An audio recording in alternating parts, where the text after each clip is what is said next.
भोले बाबा रौरा दया न कर त के करी।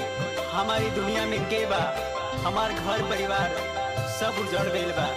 अब रौरे सहारा बा बाबा। अब आपके विचार बा कि ये बेटा के लाज बचाई, दया करी कि इहो कुछ आगे ना रुके।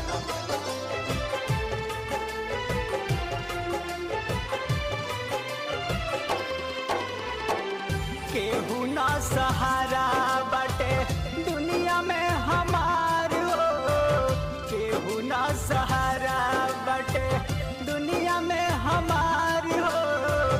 हे भोले बाबा तू ही, हे भोले बाबा तू ही कर विचार हो।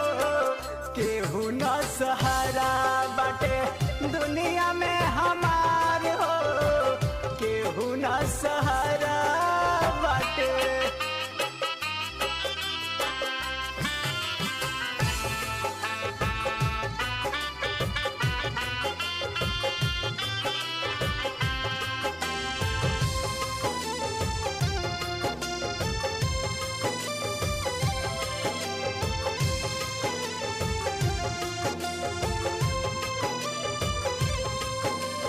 दर दर ठोकर खात बानी होई हम लाचार हो।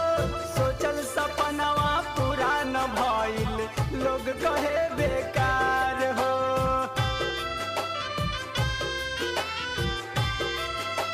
ए बाबा दर दर ठोकर खात बानी होई हम लाचार हो। सोचल सपनवा पूरा न भइल लोग कहे बेकार हो। लागता कि जान दे दी, लागता कि जान दे दी रौरे दुआर हो। हे भोले बाबा तू ही कर विचार हो। हे भोले बाबा तू ही।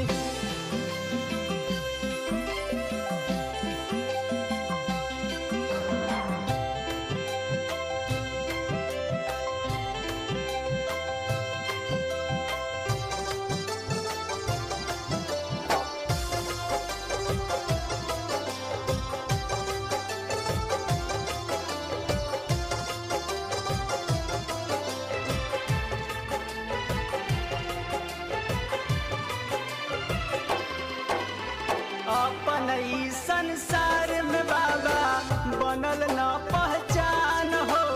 जगदीप ज्वाला तोहरे बाबा लिखे गुणगान हो।